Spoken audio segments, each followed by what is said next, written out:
Boa tarde, amigos. Começando mais um Ponto a Ponto, direto da Federação Espírita Paraibana. Hoje recebemos aqui Severino Celestino para falar sobre o seu mais novo livro, Comunidades do Caminho. Né? Vocês aí que seguem, que curtem, que leem seus livros, se está faltando esse na sua coleção, corre que ainda dá tempo, né? Ainda tem aí na livraria. Então a gente vai conhecer um pouquinho melhor da história desse livro e vocês aí da Rede Amigo Espírita, TV FEB, que sempre nos acompanham, já sabe, é só chegar mais, participar aqui do nosso bate-papo. O Carlos vai estar aí nas redes sociais com vocês, no chat da Rede Amigo Espírita, para que vocês possam mandar as perguntas e as interações de vocês. Então, antes de mais nada, muito bem-vindo ao nosso programa pela primeira vez, né? Já sido do Evangelho lá, mas no Ponto a Ponto é a primeira vez, né? Eu queria desejar muita paz aos nossos irmãos telespectadores do Ponto a Ponto, junto com a FEB, né, dizer da minha felicidade de poder estar aqui trazendo e conversando com vocês com muita alegria sobre a nossa mais recente obra, ou seja, a 7ª, que fala exatamente das primeiras comunidades do século 1, 2 e 3, sucessores de Jesus. Tem muita história nesse contexto aí, né? Então, antes de começar, eu queria que você me explicasse onde é que surgiu esse seu interesse em pesquisar mais sobre a vida de Jesus, que tem essas viagens que você faz, né, para buscar essas histórias, esses entendimentos. Como surgiu essa vontade de pesquisar? Eu, desde menino, minha família era uma família católica, e eu ia à missa com meu pai, e eu chegava em casa, eu pegava tapioca, fazia uma rodinha da tapioca, imitando a hóstia, ia dar comunhão aos meus irmãos. Quer dizer, eu sempre fui muito ligado a Jesus. Eu digo assim, eu não posso dizer que amo Jesus, porque eu não correspondo à mensagem de amor dele, mas eu sou apaixonado por ele. Então, em toda a minha vida, depois eu entro no seminário, em 1964, então já vai 50 anos que eu trabalho com o Evangelho, com a Bíblia, e Jesus é um homem que ímpar, e pela sua condição e importância que ele representa para os cristãos e até para os não cristãos,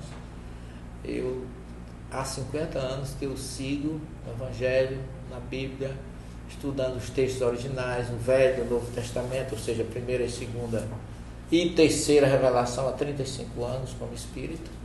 Então tudo isso, como professor também de ciência das religiões, então eu sou muito ligado a Jesus. Para onde eu vou, ele está sempre, graças a Deus, no meu caminho. Então é uma paixão que, graças a Deus, nunca teve cura e nem terá. Ainda bem, né? Então, a partir dessa curiosidade surgiu o livro, né? Surgiu. Eu queria que você nos falasse um pouquinho, para quem está nos ouvindo, que ainda não viu o livro, que não leu ainda, o que tem nesse livro, né? Quantas histórias aí? Eu já lancei antes desse livro 6 livros. Os 6 primeiros livros eu trabalhei com traduções bíblicas, com o Velho, ou seja, a primeira revelação, o Velho Testamento e o Novo, e sempre seguindo Jesus. O meu 4º livro foi o Evangelho do Cristianismo Primitivo, que eu falei dos grandes encontros de Jesus com Madalena, Nicodemos, Zaqueu, o centurião, todas aquelas figuras marcantes do Evangelho eu lancei no 4º livro. Mas eu dediquei 4 viagens à Turquia. Eu já fui umas 10 vezes a Jerusalém, pesquisando em loco, ouvindo, lendo, anotando. Meu trabalho é assim, de garimpagem, buscando aquilo que eu acho de mais importante com relação à autenticidade da mensagem de Jesus.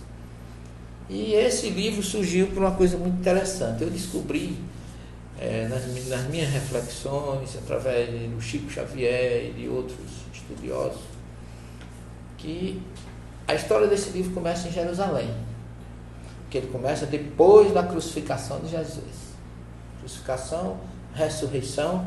Então, aqueles que conheceram Jesus, com o que ele fez, com o que ele ensinou, com o seu grande exemplo, esse povo foi movido por uma grande saudade de Jesus.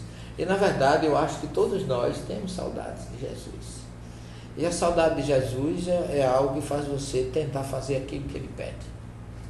Então, esse livro começa no Pentecostes, onde Jesus aparece de uma forma geral e transforma a depressão, a tristeza, a angústia, a desilusão que envolvia os seus sucessores diretos. Porque Jesus vem naquela forma dinâmica, iluminada, de curar, assistir, iluminar, confraternizar e auxiliar indiferentemente a todas as pessoas, quebrando todas as barreiras, fugindo das questões de preconceito racial, sexual, todo tipo. Quando eu falo sexual, eu falo porque o judaísmo sempre foi patriarcal, valorizava mais o homem. A mulher era mais discriminada. Jesus já quebrou também isso.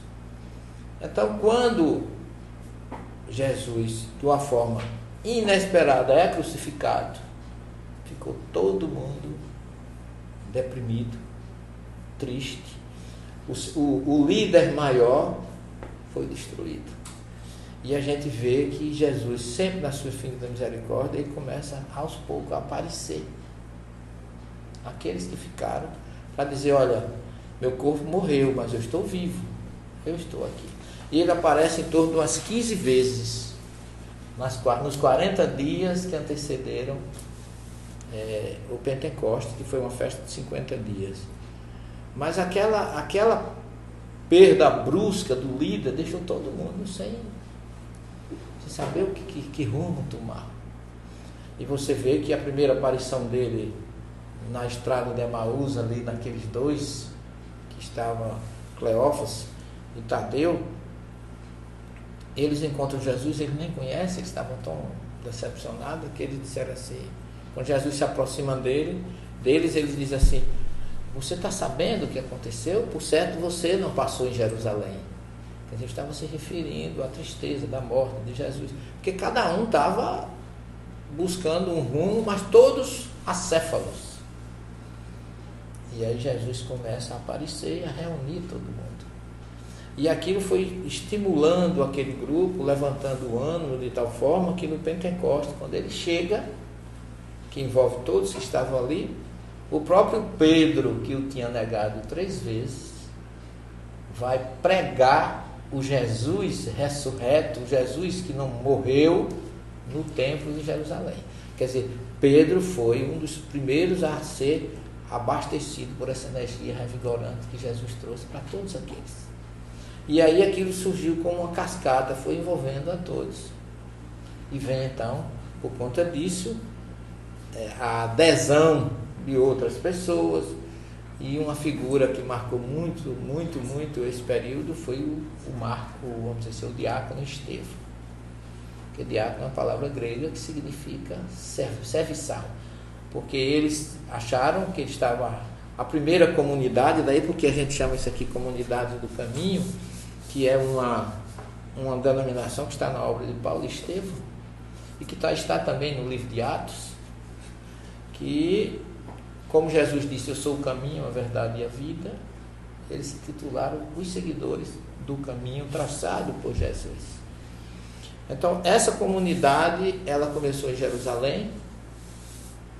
Eles viviam na oração, no pão, dividindo tudo que eles tinham. E eles disseram, olha, eu preciso de alguém para servir as mesas, porque nós temos que ter a tarefa de pregar, de divulgar o Evangelho.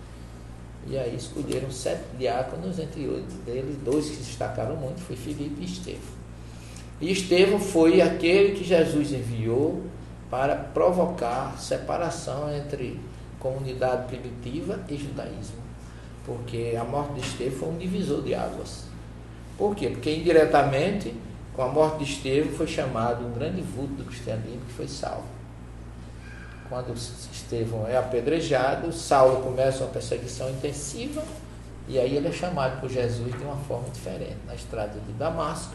E por conta daquilo, aquela comunidade que eu chamo a primeira comunidade cristã, do cristianismo primitivo de Jerusalém, começou a migrar no sentido da Samaria, mais para o norte, e da Samaria foram subindo e acabaram atingindo a Ásia Menor, que hoje se chama Turquia, especialmente Antioquia.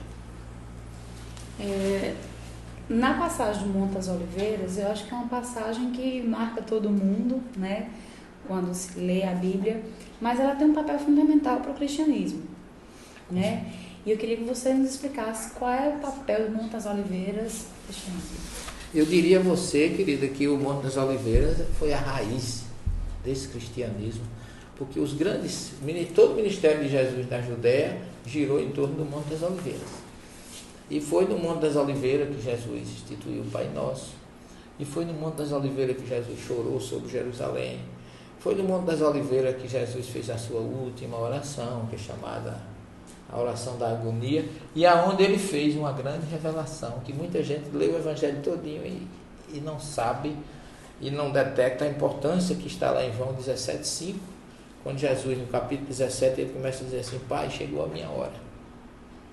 Glorifica teu filho como tu o glorificaste, quando eu me encontrava contigo antes da criação dos céus e da terra. Não é do mundo, todo mundo traduz como criação do mundo, mas a criação dos céus e a terra.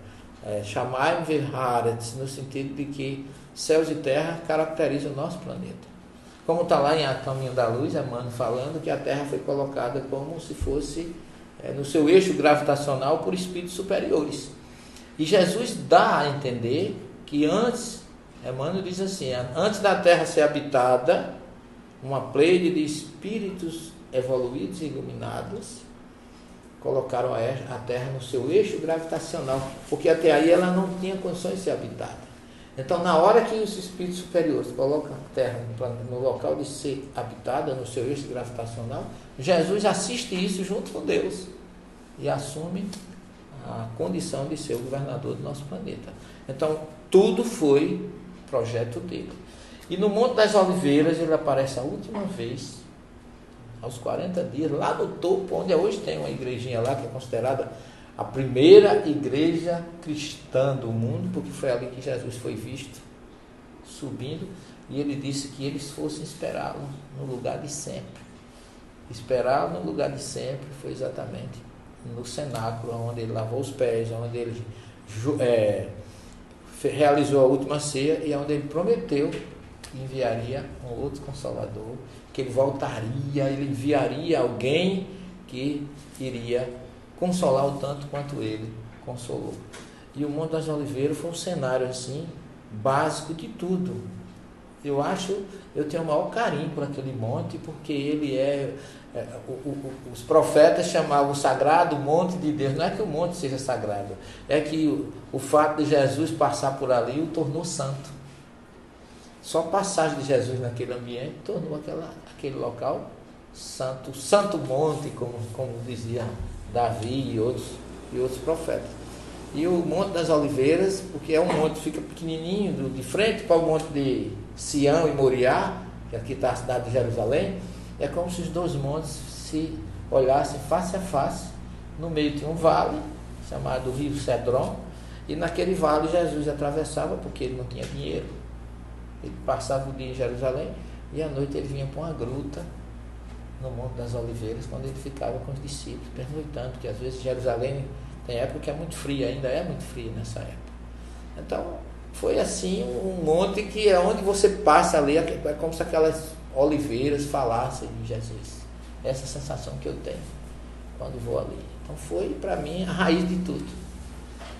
A gente tem a interação aqui dos nossos internautas. A Tatiana, ela diz o seguinte: o que você pensa das passagens onde nos colocamos o Cristo como um homem não tão evoluído, como por exemplo nas passagens em que está escrito: Jesus disse a Deus: ó Pai, por que me abandonastes?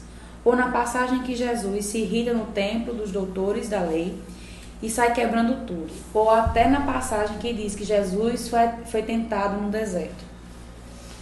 São 3 perguntas, fruto de uma tradição cristã, sem uma base fundamental na tradução do texto e na pessoa que representou e representa Jesus. Então, a primeira coisa, Jesus jamais se sentiria abandonado na missão que ele abraçou. Ele estava consciente, ele sabia de tudo que estava passando.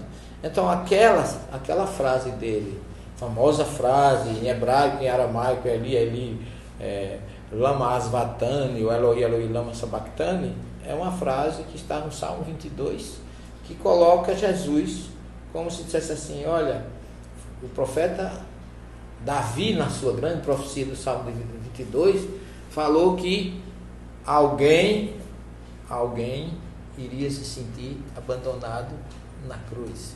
Então ele está falando, inclusive o Salmo 22, Davi fala que as minhas vestes serão divididas, os que me olham me meneiam a cabeça, a minha língua está presa ao palato.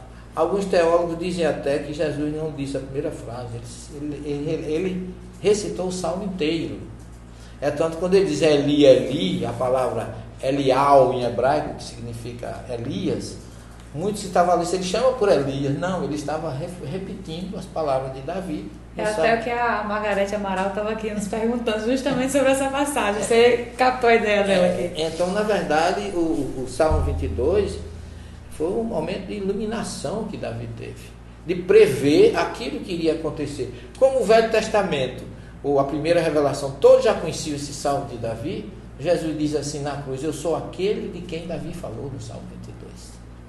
Então é um salmo de muito, tanto 22 como 23, são dois salmos que me falam muito, eu tenho muito carinho, eu já traduzi o Salmo 23 várias vezes, porque ele tem passagens profundérrimas que a gente não atinge nessa tradução superficial que muita gente faz sem interpretação. E eu tenho um carinho imenso pela revelação de Davi no 22 e pelo Salmo 23, que é um salmo de esperança fantástico que ele também coloca. Então Jesus não se sentiu abandonado. Essa é a primeira colocação. Segundo, Jesus amou fraternidade, perdão, união, amizade, pregou perdão, amai uns aos outros como eu vos amei, e nunca coube na minha cabeça que Jesus chegasse num templo sagrado de Jerusalém e fosse derrubar barracas, bater em chicote com alguém, em chicote. Eu nunca ouvi dizer nas minhas pesquisas no mundo que Madre Teresa de Calcutá, Chico Xavier, João Paulo II e outros líderes, Mahatma Gandhi, fossem agressivos, que Jesus teria sido. Isso sempre, mesmo como católico, que eu não tinha aquela liberdade de pesquisa que eu tenho hoje, eu nunca aceitei um Jesus violento. E para minha felicidade, nas minhas pesquisas em Israel, eu descobri que Jesus entrou naquela festa no dia 24, aliás, não entrou na Páscoa, ali foi no dia 24 de setembro, que a festa é a festa dos tabernáculos, não é a festa da Páscoa. Então há um erro de 7 meses ali. Então Jesus entrou naquela porta de ouro, montado no burro, no dia 24 de setembro, que era o 7º dia da festa do Sucote, que é a festa das barracas, que relembrava o cativeiro, a passagem do povo no deserto. E quando ele entra, para minha surpresa, eu já passei 2 ou 3 Páscoas, o Shabat em Jerusalém, e no sábado, da sexta para o sábado, não se compra e não se vende nada em Jerusalém. Inclusive, nosso grupo ficou uma semana lá comendo pão ázimo, pão sem fermento. Ainda hoje, no ano de 2012, foi 2011, que eu fiquei lá uma semana na Páscoa, dentro de Jerusalém. Então, eu já passei Páscoa, Ano Novo, praticamente todas as festas em Jerusalém. E você não compra nem vende nada. E aqueles cambis, Jesus sabia, existiam pessoas que vendiam animais ali, mas no sábado não se vende nem se compra nada. Então Jesus, o que eu vejo hoje, primeiro que não tinha ninguém para vender nada naquele dia ali, porque o judaísmo ainda hoje não permite, imagina naquela época. E segundo, que Jesus existia, na verdade, as pessoas chegavam para comprar, trocar a sua moeda para a moeda local, havia um câmbio realmente. Tanto que o Evangelho fala dos cambistas. Então esse câmbio, eles estavam abusando. Como hoje já começa, né? Quando o dólar dispara, aí a gente já fica sabendo que está havendo uma exploração maior e etc. O que Jesus pode ter feito é censurado, comentado com alguém que não era lícito se fazer aquilo na frente de um templo sagrado, se explorar materialmente, porque o Talmud, a Torá e tantos outros livros sagrados daquela época, Mishnah, Gemara, elas mandam a gente ter respeito pela casa de Deus, não condenar, não dê as costas até a quem nos pede emprestado. Jesus fala isso, inclusive no Sermão do Monte. Então, é uma coisa que até hoje, graças a Deus, descobri que esse episódio provavelmente alguém colocou ali para condenar Jesus de alguma coisa, ou justificar, porque eu já vi muita gente dizer, Jesus se aborreceu e meteu o chicote. Eu digo, não coloque atitude em Jesus para justificar um ato violento, que é puramente humano. Jesus era um ser muito evoluído, muito divino, para deixar um mau exemplo dessa natureza para nós. Talvez a mansitude de Jesus fosse tão grande que às vezes até uma palavra um pouco mais firme dele deu origem a essas interpretações. E as pessoas, inclusive, na hora do julgamento dele, arranjavam desculpas para condená-lo. Né? Ele disse que ele destruiu o templo, ele chutou, agrediu os cambistas. Jesus nunca teve esse tipo de atitude. O Jesus que eu conheço, eu faço até um prefácio no meu 4º livro, o Evangelho do Cristianismo Primitivo, que o Jesus que eu conheço é um Jesus cristalino, puro. Eu sei que Jesus não é Deus, mas as suas atitudes eram divinas. Então não se justifica que alguém tivesse uma atitude de violência contra o ser humano e que essa figura fosse Jesus. Eu, pelo menos, também vim da tradição católica, para mim, discípulo e apóstolo tinham mais ou menos o mesmo significado. Mas existe alguma diferença entre discípulo e apóstolo? Existe grande, muito grande. O discípulo é aquele que estuda com o mestre. Quer dizer, Jesus escolheu 12 discípulos e não 12 apóstolos, como muita gente fala. Os 12 apóstolos apóstolo é uma palavra grega que deriva de um verbo hebraico chamado sholer, que é enviado. Então, aquele que Jesus preparou, os 12 discípulos, que eles estudaram direto com ele, e disse, eis que eu vos envio. Olha aí, quando ele diz, eu vos envio, o enviado é um apóstolo, não é mais um discípulo, é o discípulo que foi preparado para levar a mensagem. E nós podemos dizer que dos 12, só 11 se transformaram em apóstolos, porque um que foi Judas, não chegou a ser um apóstolo. E existiu o apóstolo que não foi discípulo. É tanto que nós, quando nos referimos a Paulo, todo mundo diz Paulo, apóstolo. Porque ele não estudou com Jesus, não conviveu com Jesus. Então é bom, a sua pergunta é muito importante, porque didaticamente a gente consegue separar. Em termos práticos, a gente poderia entender que é o seguinte. Então aquele que vem para aprender, digamos, o estagiário... É o discípulo. Depois, e uma vez pronto para executar o trabalho, se torna apóstolo. Vai ser enviado para praticar o que aprendeu, é o apóstolo. Então, todos os discípulos e aqueles que foram sucessores do discípulo são apóstolos. Nós podemos ser considerados apóstolos desde que levemos a mensagem de Jesus, só que somos simplesmente apóstolos. Nunca podemos ser discípulos de Jesus, porque só Simão Pedro, André seu irmão, Tiago, filho de Zebedeu, João seu irmão Filipe, Bartolomeu, Tomé, Mateus o publicano, Tiago filho de Alfeu, Lebeu apelidado Tadeu, Simão Cananita e Judas Iscariotes. Esses 12 foram discípulos, mas só 11 foram apóstolos. Ainda em relação à pergunta passada, a Tatiana fez o seguinte comentário. Nós entendemos que Jesus não teria como ter nenhuma dessas atitudes. Só pergunto os motivos dessas passagens, se foram pelas traduções, né, ou por influência da Igreja Católica, ou por outras influências. Boa colocação, Tatiana. Né? Meu abraço fraternal a você, Tatiana, e obrigado pela colaboração e pela participação tão ativa e importante. Olha, a história de Jesus, da vivência de Jesus até nós, passou por muitas filtragens. Nós temos aí os sucessores de Jesus. Jesus nunca escreveu nada. Então, 30 e poucos anos depois, um discípulo de Jesus, que foi, aliás, não era discípulo, 2 apóstolos de Jesus, Paulo e Barnabé, empreenderam a primeira viagem pela Ásia Menor e levaram com eles João Marcos. Que João Marcos foi aquele que, abandonando os 2, voltou antes de Antioquia da Psídia, em Peste. Ele volta para Jerusalém, encontra Pedro, e aí tem a ideia de formar o primeiro evangelho. Emmanuel fala na obra Paulo e Estevão que Paulo já tinha os originais do evangelho de Mateus, mas quando ele fala em originais aí, não era o evangelho, eram rolos que não representava o Evangelho de Mateus completo, que veio depois, acrescentado com o que Marcos fez, e depois, junto com Mateus, Lucas faz o Evangelho dele. Então, os Evangelhos foram escritos, depois foram interpolados, o que é isso? Acrescentaram alguma coisa.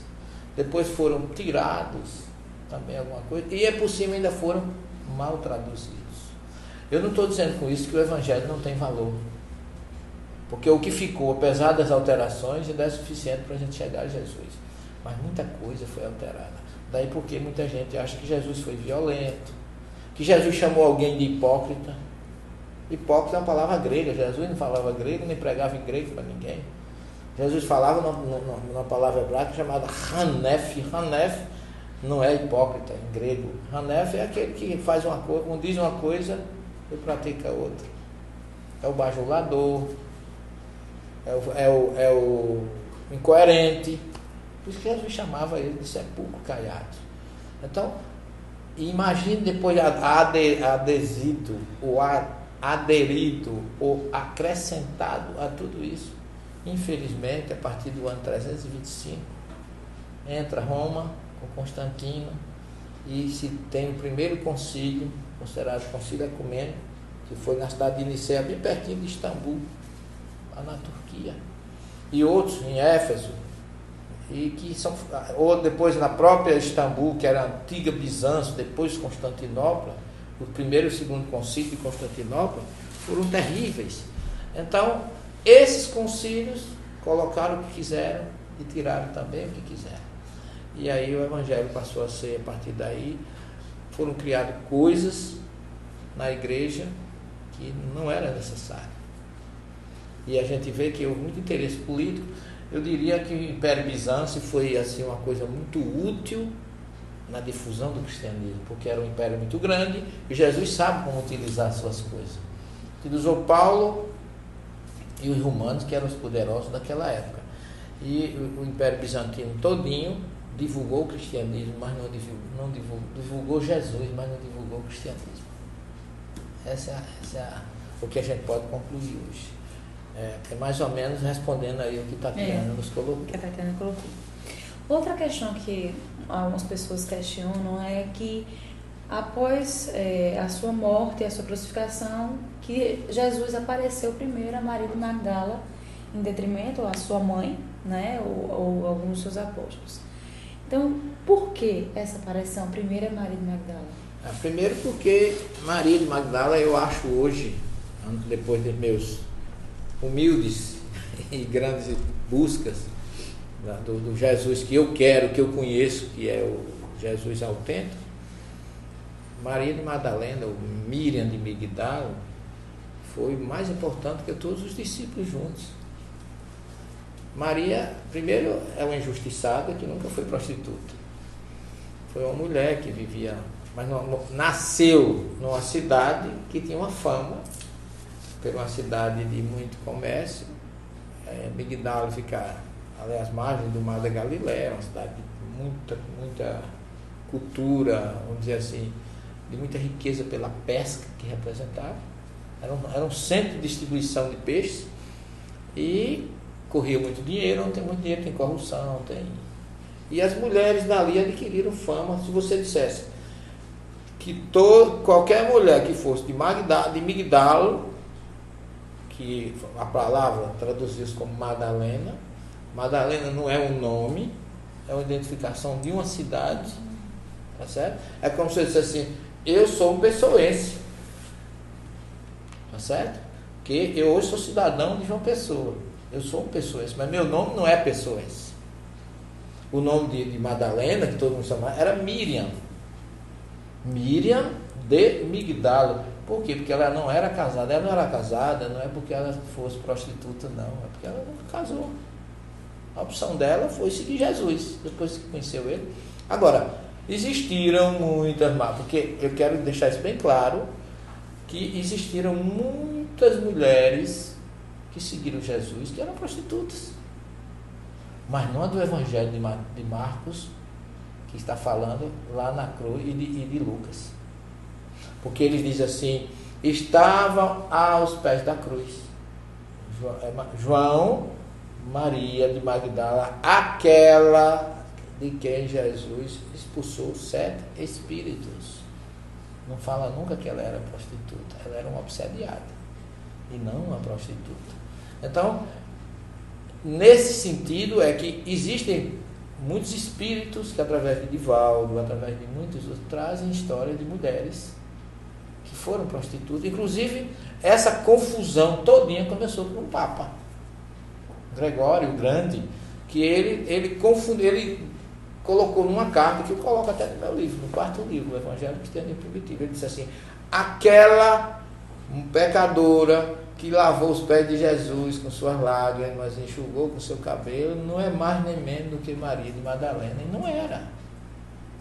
Aquela mulher que fez aquilo ali, ela fez no local chamado Betânia. Betânia fica ao sul, Migdala fica ao norte. É como se eu dissesse que Alagoas é em João Pessoa. Então, a distância é grande entre a prostituta, vamos dizer assim, a pecadora de Betânia e a Migdala, a Madalena, lá da Galileia. Só que a de lá não era prostituta, a pecadora, a prostituta era de cá. Então, muitas histórias que vêm com o nome de Madalena referem-se à pecadora que levou os pés de Jesus, não aquela que... Há uma confusão dessas duas personagens. E porque o Papa Gregório o Grande foi o culpado por tudo isso. Eu tenho a carta, está escrito lá. Então, por isso que eu sou, desde menino que eu não tinha brinquedo, que eu abria tudinho para ver o que tinha dentro. Eu toda a vida gosto de saber como foi feito, por que foi feito e de que foi feito. Isso eu trouxe para a minha vida e isso eu aplico na minha busca da autenticidade de Jesus. Nunca encontrei nada nos meus 51 anos de pesquisas na Bíblia que diminuísse meu respeito, meu amor por Jesus. Pelo contrário, aumenta, porque ele mesmo disse que a gente tem que buscar a verdade. Então é isso que eu quero deixar bem claro, que o fato de Jesus ter aparecido Maria de Madalena, Maria de Migdala, e não Madalena, porque é aí que vem a história. O fato de ele ter aparecido a ela é porque ela foi realmente o seu verdadeiro maior discípulo. E a história conta o evangelho da infância de Tiago, o evangelho de Maria, o próprio evangelho dela, fala que ela convivia com Jesus, ela andava com Jesus, ela tinha segredos com Jesus. E aquilo dava ciúme aos discípulos, porque o homem sempre é machista. Diz que ele a beijava, Jesus a beijava com frequência, e aí entra aquela história do D'Ambral, que quando... Jesus foi casado, né? Que quando ele beijava com frequência, a parte no texto original foi destruída pelo tempo, pelo fungo, sei lá, alguma coisa destruiu aquilo ali, e aí D'Ambral colocou na boca. Porque na época de Jesus o beijo significava uma transferência espiritual. É tanto que quando Judas o beija no rosto, ele diz assim: Judas, tu me entregas com um beijo, como se fosse assim, não é essa a finalidade do beijo. O beijo é uma forma de transferência espiritual. Então Jesus, quando a beijava na face, no rosto, a beijava de uma forma, quando diz assim: eu estou depositando em você a responsabilidade. Então foi por isso que ele apareceu primeiro a ela, porque ela estava sintonizada já com ele, das conversas, vamos dizer assim, das colocações pessoais. E se Jesus tivesse casado com Maria Madalena, não teria problema nenhum, porque uma das questões maiores da Bíblia que é crescer e multiplicar, é o primeiro mandamento. Essa questão da pureza, do século de pura, foi criação depois também dos concílios. Casar, não casar, para a Bíblia que Jesus conhecia, que era o Velho Testamento, que ele ensinava, não casar é que é errado. Até o próprio Paulo, nas suas cartas, ele assumiu a condição de celibatário, mas diz assim: é melhor, se você não pode ser celibatário, arranja uma esposa e se casa, porque é melhor casar do que abrasar. Então ele tinha medo daqueles que não se casam, mas acabam se promiscuindo. Era essa a preocupação de Paulo. E essa deve ser toda a preocupação. Por isso que Deus colocou lá crescer e multiplicar. Então, se Jesus tivesse sido casado com Maria Madalena, não mudaria absolutamente nada. Só que ele não trouxe isso no projeto de vida dele. Não é que ele fosse contra e que tivesse que criar um celibato. O homem é para ter que ter uma esposa. Agora, ser honesto, monogâmico, heterossexual, é tudo aquilo como diz a própria lei da criação divina, né? Então, eu não estou aqui precisando salvar Maria Madalena, não, mas eu estou sendo justo com aquilo que realmente aconteceu. O pessoal que está nos assistindo aí ficou na dúvida, né? Aí a pergunta que veio. Então quer dizer que Maria Madalena, né, e Maria de Magdala são pessoas diferentes? Não. A palavra Madalena é uma tradução de Migdala. Então a Maria Madalena e Maria de Magdala são uma só. É a mesma coisa. Toda mulher que nasceu em Migdala é Madalena. Só que a Maria de Migdala, que você fala, não é a Maria da ocorrência que foi em Betânia, né? Isso você não disse? É a pecadora. Não é a pecadora de Betânia. Não é. Que o Papa decretou que era, mas não é. Disse que aquela pecadora era a Maria Madalena, que era de Migdala. Migdala, exatamente. Ele fez aí a confusão, mas se você vai nos evangelhos, você acha que essa Maria que Jesus, que foi intitulada de Migdala, é uma mulher que era obsediada. Jesus afastou 7 espíritos dela, está lá em Lucas e está lá em Marcos. E desse contexto é que ela passou a segui-lo, que ela tinha posses, era uma mulher que tinha condições. Logicamente a família dela tinha recursos ali, porque ela vivia numa cidade, vamos dizer assim, de muito comércio e muita riqueza, que era o peixe, né? Mas toda mulher que nasceu em Migdala é Madalena.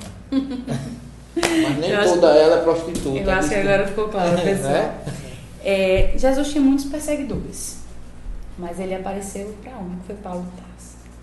Por quê?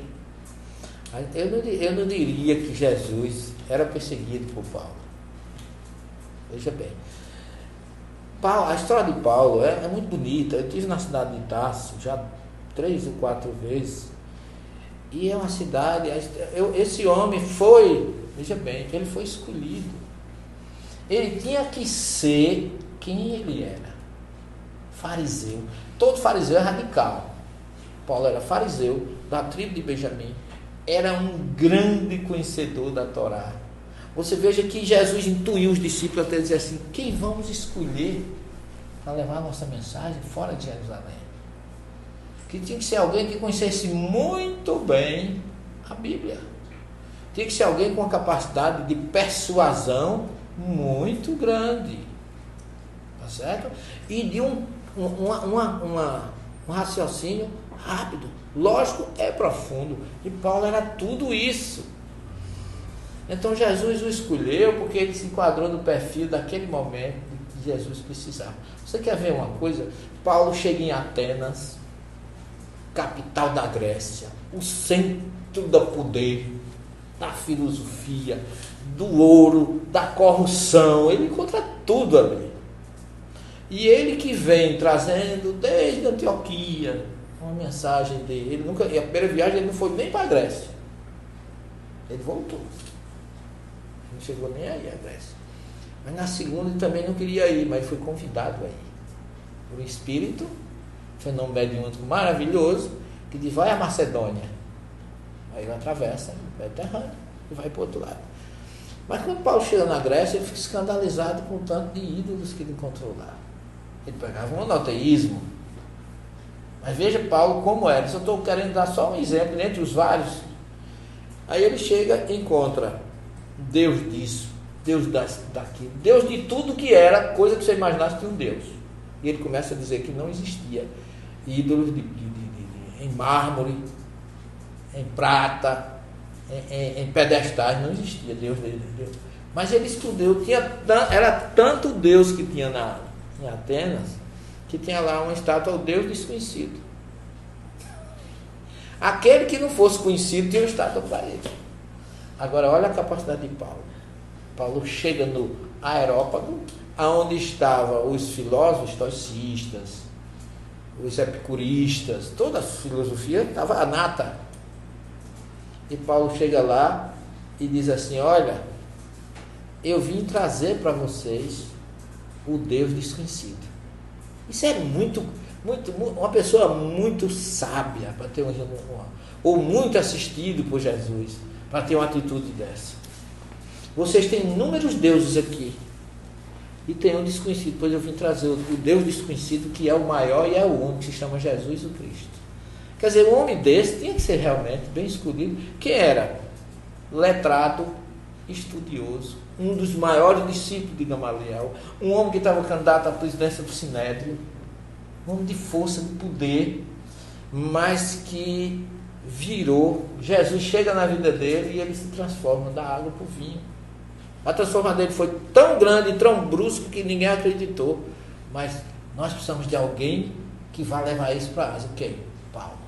Mas eu não tenho coragem. Barnabé disse, eu faço esse papel. Barnabé, que era de Chipre, foi o grande diplomata, que coloca Paulo em contato com os discípulos. E ele vai, e aí vem aquela história do irmão de Jesus, Tiago, que não achava que Jesus era Deus, e Paulo já entrou direto, renegou o judaísmo e partiu só para o cristianismo puro, levar Jesus puro, mas disse, olha, vocês vão pregar. Foi aquela grande briga que houve entre pregar para o gentio ou pregar para judeu, porque os sucessores diretos só pregavam para judeu. Dizia, Tiago, a filosofia de Tiago era seguir Jesus sem esquecer Moisés. Então o judaísmo pregado por ele era um cristianismo judaico. Paulo não. O cristianismo, vamos fazer o seguinte, não há necessidade, porque Paulo encontrou uma grande dificuldade, gente. Você imagina, você levar uma religião nova para quem não tem nenhum Deus, que eram os pagãos, ou até quem tinha, mas os judeus facilitavam tudo, e Paulo chega lá e dizer, olha, você tem que ser cristão, mas tem que fazer, os homens têm que fazer uma cirurgiazinha, ainda hoje os homens têm medo de fazer, que era exatamente a questão da circuncisão. Como é que ele ia chegar? E ele, mais uma vez, ele diz, eu vou pregar para o pagão a circuncisão espiritual, não precisa ser física. Então, era por isso que ele foi escolhido por Jesus. Porque era o perfil da pessoa para levar a mensagem dele. Qual foi a maior contribuição dele para o cristianismo? Ele foi toda.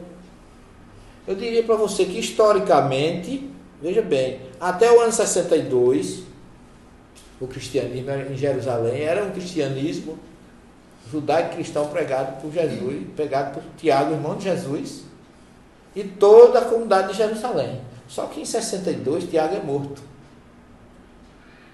Durante aquela perseguição, João leva Maria para Éfeso. Então a família de Jesus foi se reduzindo em Jerusalém. Em 70, Jerusalém arrasada, destruída. Acabou-se o cristianismo de Tiago.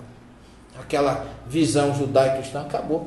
Ficou o cristianismo de Paulo. Só que Paulo vai para Roma, e todo mundo achava que Roma ia se cristianizar, mas foi o cristianismo que se romanizou.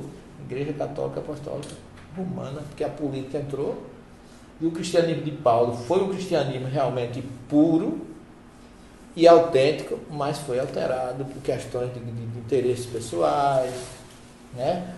Paulo viveu 3 anos em Éfeso, e a carta que ele fez ali, porque ele teve muitas dificuldades em Éfeso.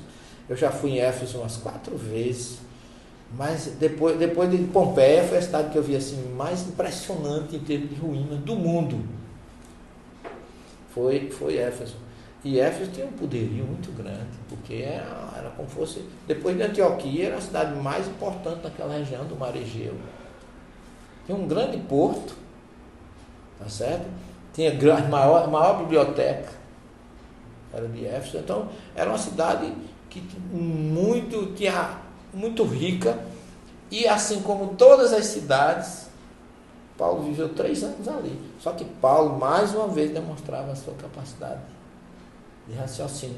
Você chega em todas as cidades do mundo antigo, Turquia e Grécia, onde o cristianismo foi implantado, ali você encontra em toda cidade uma ágora.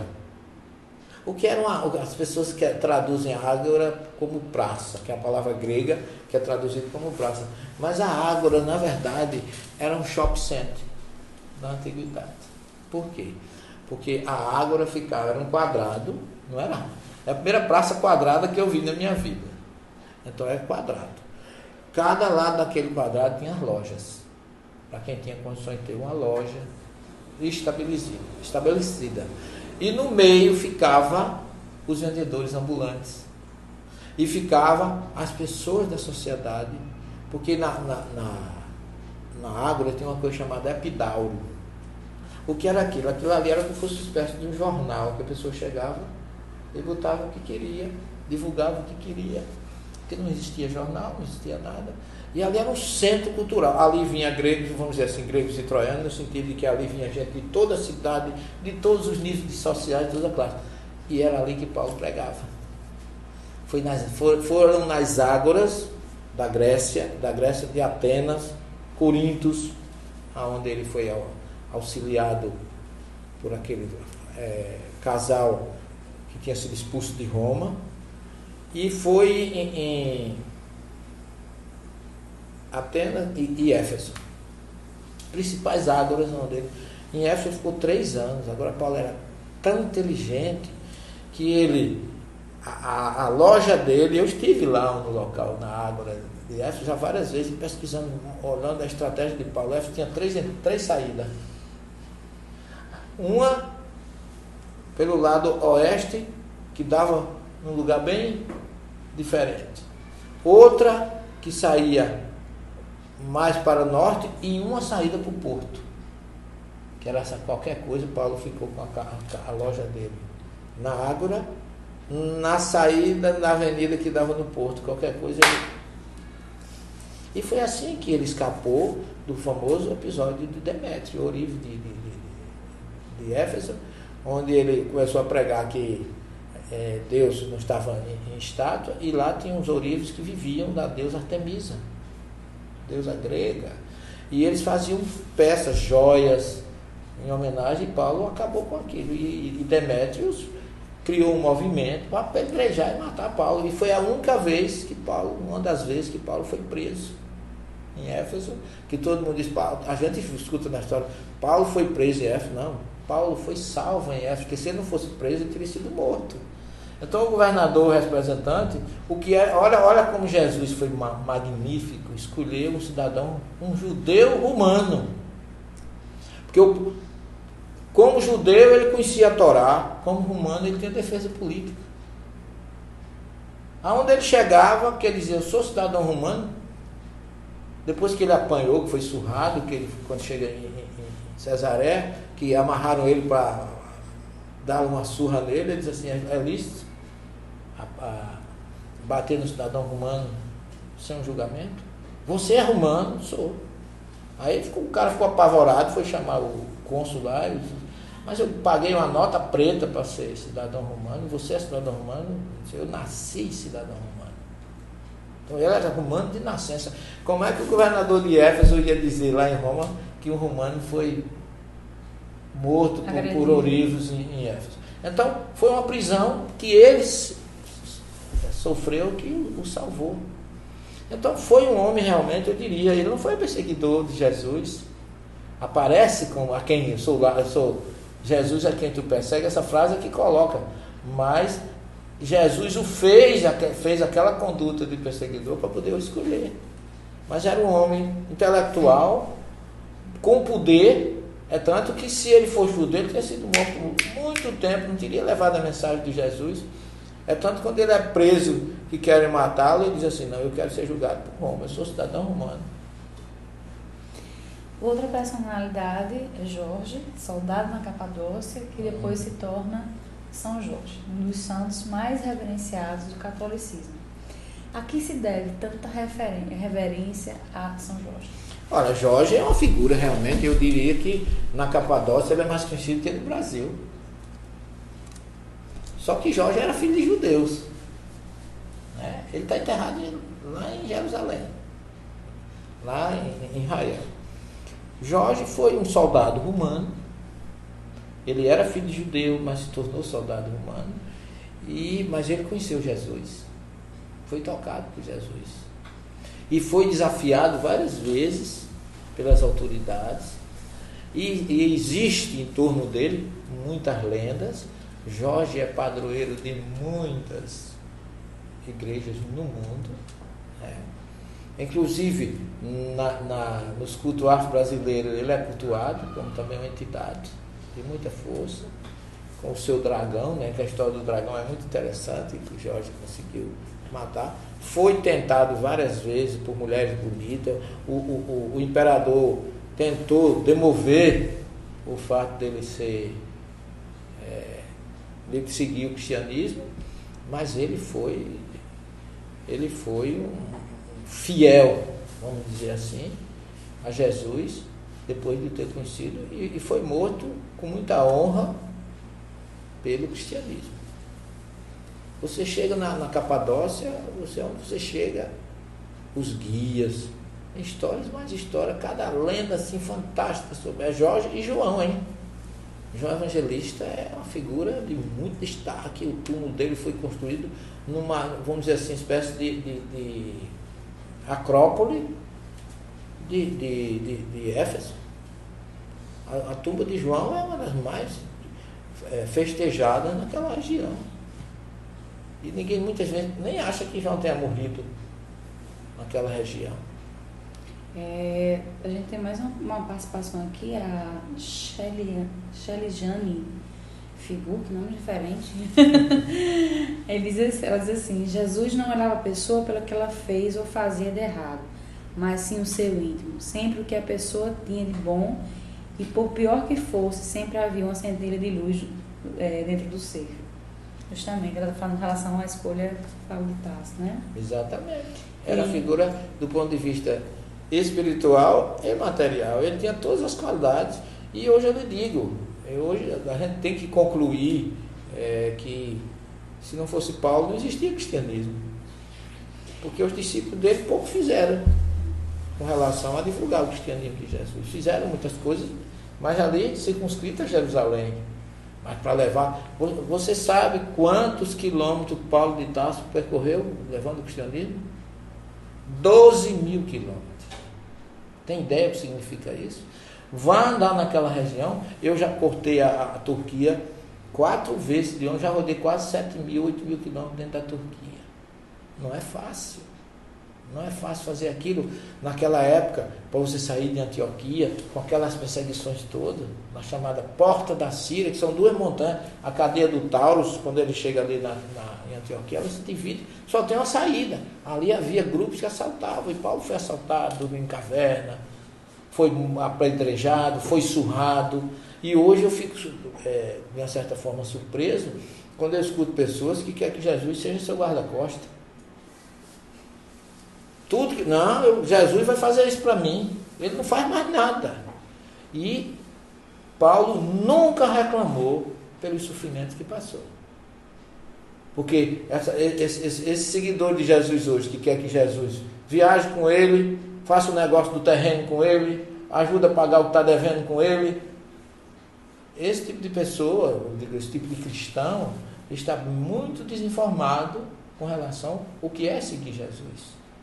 Tinha um filósofo grego que dizia assim: quem quiser seguir Jesus, a primeira coisa que tem é perdoá-lo, porque não é fácil passar o que tem que se passar para ser seguidor de Jesus.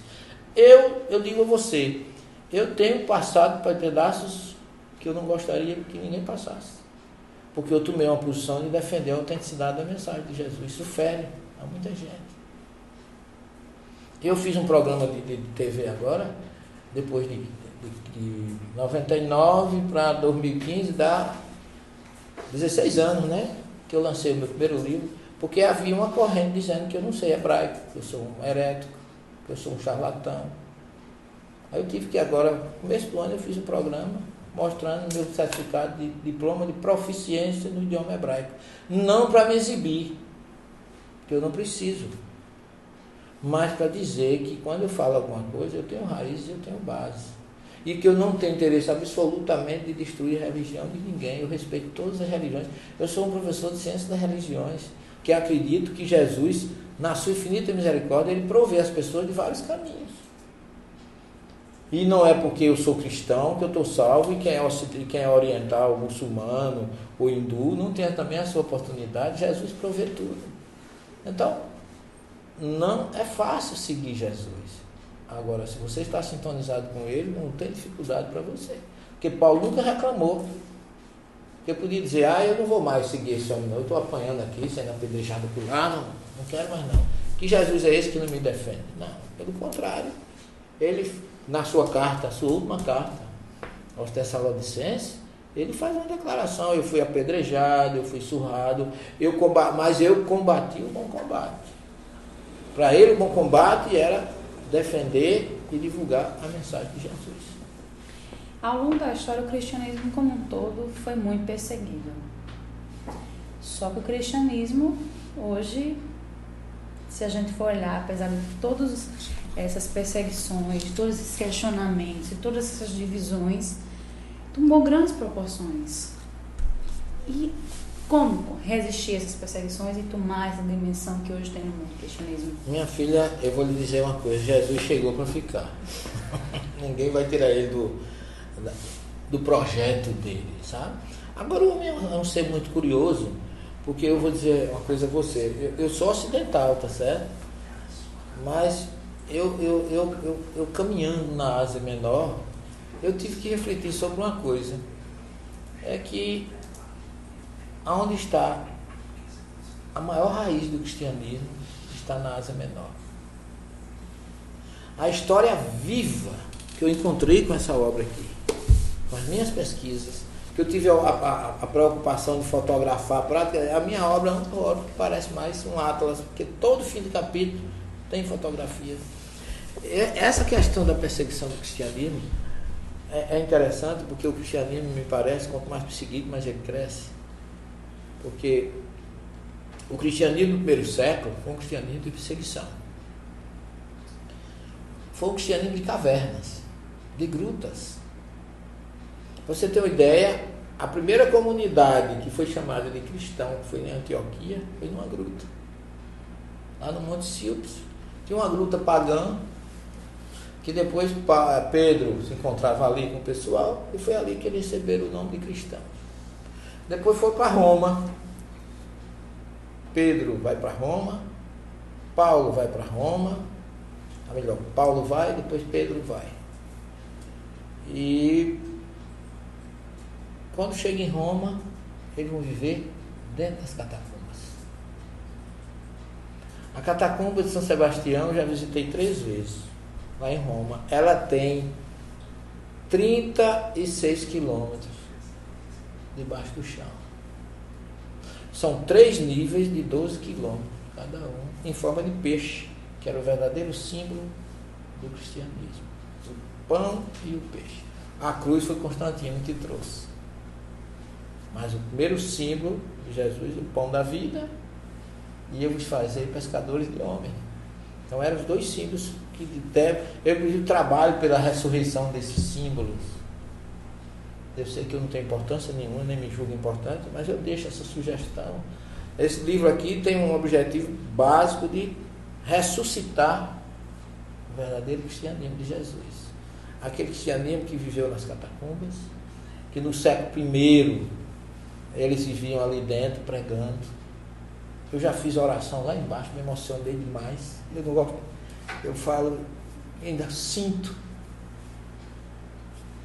a força que tem ali, ainda hoje. As mensagens, as imagens fortíssimas. Então essa mensagem que a gente pode dizer assim, surgiu debaixo da terra, ela é imortal. Não vai acabar nunca. Que Jesus é essa luz que entra nos charcos, nos pântanos e não se macula. Então aquele exemplo de amor, de dedicação, tem uma via, que a rua de Roma tudo chama via, que em latim via é rua, aí continua isso. A Via Ostia, lá perto de Roma, tem uma placa. Eu visitei as prisões de Mamertino, lá dentro de Roma, e lá na Via Ápia, a outra prisão onde Paulo foi decapitado. E na Via Ostia tem um abraço que ele dá em Pedro. E um vai morrer na cruz e outro vai morrer degolado. Então, na Capadócia, os hititas cavaram grutas dentro das montanhas, porque é uma cidade vulcânica, e ali os cristãos depois habitaram ali. Basílio de Cesareia, mas não Cesareia de Herodes, mas Cesareia da Turquia, que tem outra Cesareia lá, que chama Kayseri, um turco, a tradução é Cesareia. Basílio viveu em mosteiros, que foi um grande discípulo lá da região de Esmirna, no Mar Egeu, que ali eles iniciaram a oração em comunidade, a ajuda aos pobres, tudo vem de Basílio de Cesareia. E ali também, na Capadócia, eles viveram pela perseguição, debaixo do solo da terra.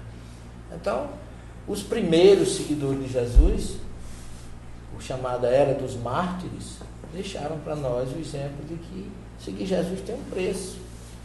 Mas se você quer glória aqui, você não terá glória lá.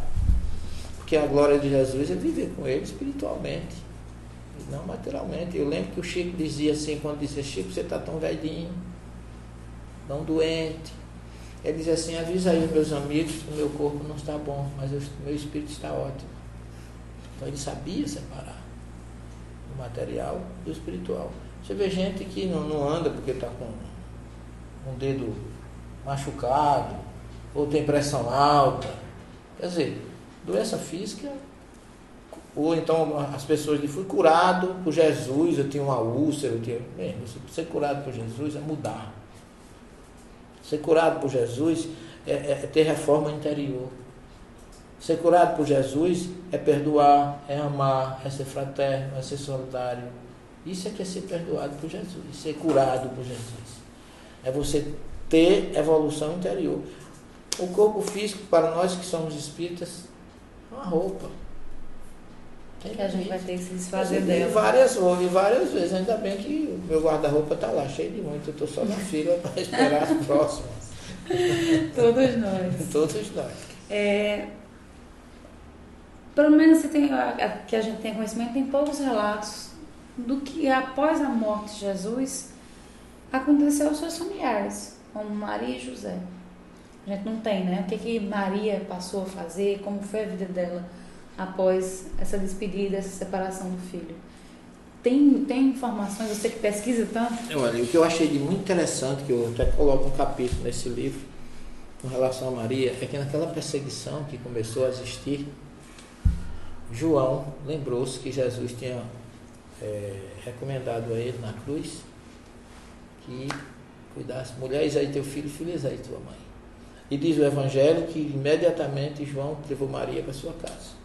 Quando começa a perseguição, ele foge de Jerusalém e leva Maria consigo para Éfeso. Chegando em Éfeso, ele instalou Maria numa humilde casa e ali ficou pouco tempo. Depois construíram neste lugar uma basílica, e neste lugar o terceiro concílio de Éfeso determinou que Maria era a mãe de, não a mãe de Jesus, mas a mãe de Deus, que foi o concílio chamado de Theotokos, significa mãe de Deus. Mas aí ele tirou Maria dali e levou para uma montanha chamada Birbul, que em turco significa Ruxinol. E ali Maria viveu muito tempo, atendendo as pessoas, os doentes da estrada. As pessoas que a procuravam, ela estava sempre ajudando.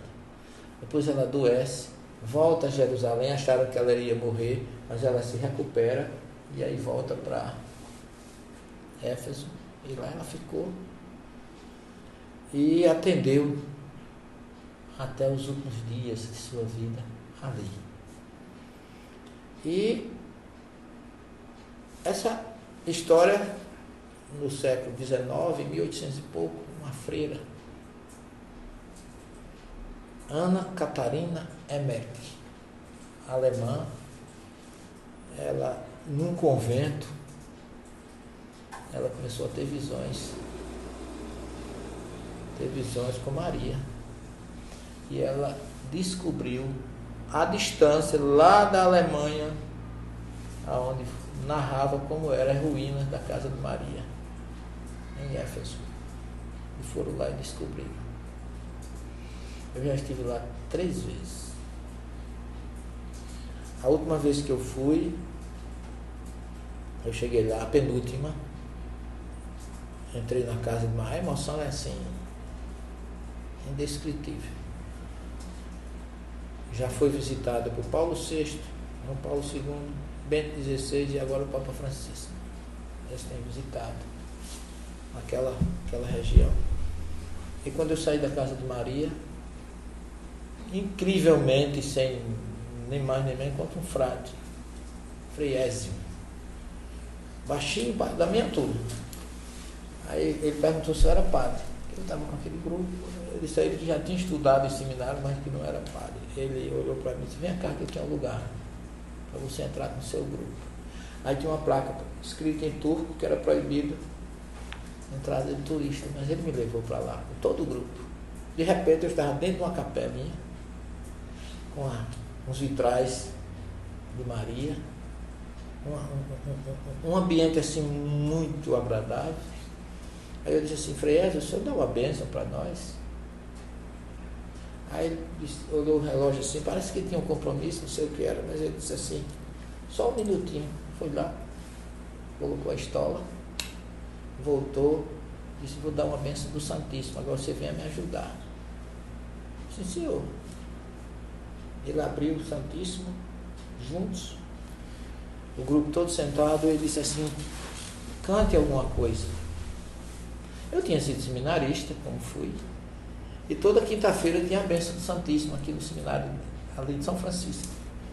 E a gente cantava aqueles hinos, mas a gente cantava muito aquele hino de São Francisco, dizia: nós descei, divina luz, e em nossas almas acendei o amor de Jesus. E eu comecei a cantar.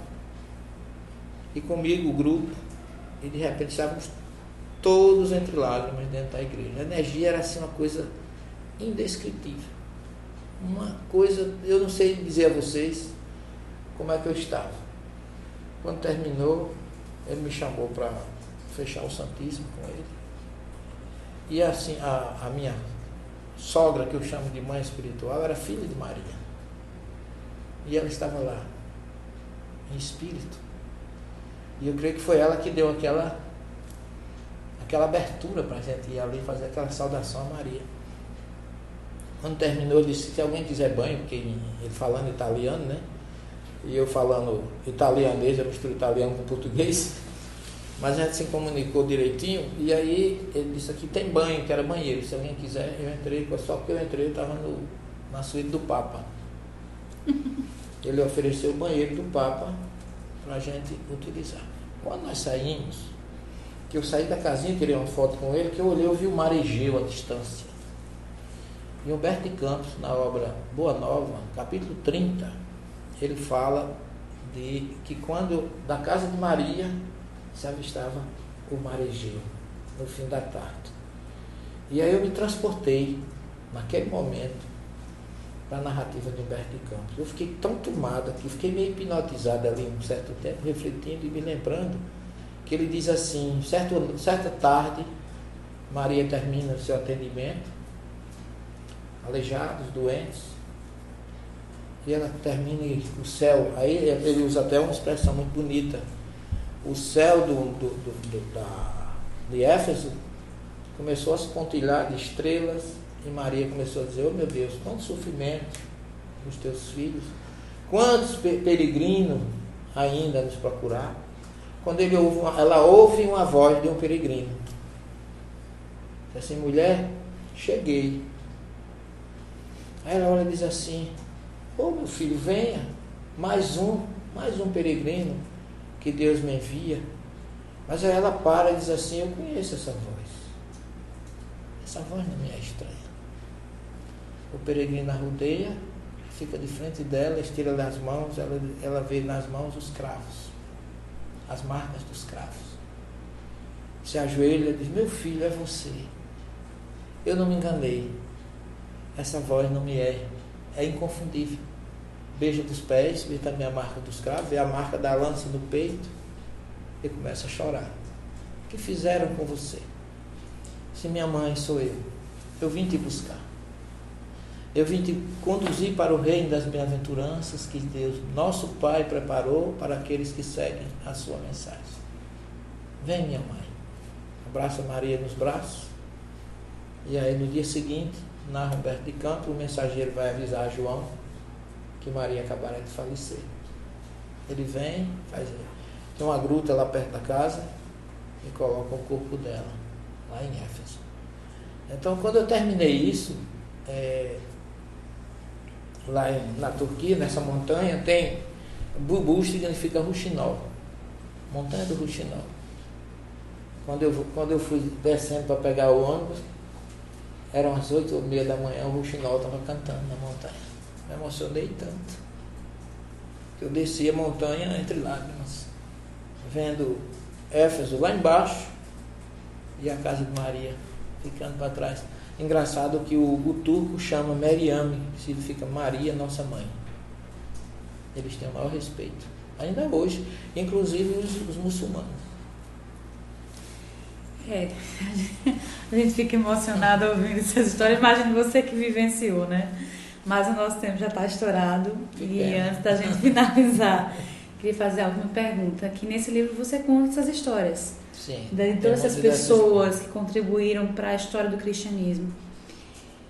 Mas dessas comunidades do caminho, o que a gente pode avaliar das novas comunidades hoje, na atualidade? Dessas comunidades que hoje contribuem para esse cristianismo? Olha, eu não gosto de julgar, mas eu faço análise fria. Eu sinto que hoje o cristianismo precisa dar uma...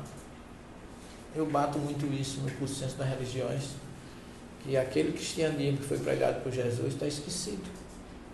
Ele precisa ser ressuscitado, com simplicidade, com amor, com fraternidade, com caridade. E eu não gosto de fazer comparação, mas eu tenho estudado muitas religiões, desde da origem do sagrado até o neopentecostalismo. E se hoje tem uma religião, não, uma doutrina que busca esse tipo de comunidade do tempo de Jesus, ainda é a doutrina espírita. Não é na sua perfeição, mas é aquela que mais se preocupa na prática, se lembrar do que tem fome, do que tem sede, daquele que não tem um enxoval para o seu filho, que eu não vejo isso como caridade, mas como Kardec diz, é a parte material da prática de quem conhece o desejo de Jesus. Porque a verdadeira caridade é ouvir, perdoar, amar, é a tolerância, a indulgência e o perdão, como está lá na questão do Livro dos Espíritos. Mas sem nenhuma propaganda, friamente, não é o fato de eu ser espírita que me leva a essa conclusão. Isso é o que eu estou fazendo uma análise de uma pessoa que pesquisa, de quem faz ciência.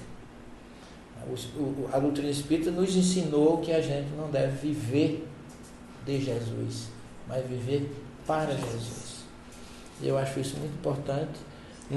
Nunca fiz proselitismo como espírita, nem faço. Mas eu conheço muita gente que, ao conhecer o espiritismo, realmente aderem pela sua verdade, pela sua racionalidade, prudência e cristalinidade. Então eu peço a Deus todos os dias que os homens despertem enquanto podem. O planeta não vai permanecer como está, porque está muito... O momento está muito violento, as pessoas estão em pânico, quase em pânico. Mas falta Jesus muito no coração das pessoas. E eu diria, como disse Deolinda Amorim, como dizia Chico Xavier, como dizia a doutora Marlene Nobre, que o que está faltando ao ser humano é saudade de Jesus. Porque se você tiver saudade de Jesus, você vai se preocupar de fazer o que Ele quer. Porque quando a gente ama alguém, a gente procura, pela saudade que tem dele, imitá-lo ou fazer o que ele gosta. Muito obrigada por ter aceitado o nosso convite, por tantas informações maravilhosas. Espero que vocês aí de casa também tenham gostado e se emocionado quanto eu. E para vocês, mais uma vez, Comunidades do Caminho, à venda na livraria da Federação Espírita Paraibana. Então, corram, comprem seu exemplar, leiam, que essas e outras tantas histórias fazem parte desse livro. E você que tem essa curiosidade de entender um pouco melhor da história do cristianismo, não pode ficar sem ler. Eu já tenho o meu e vou pegar o autógrafo já.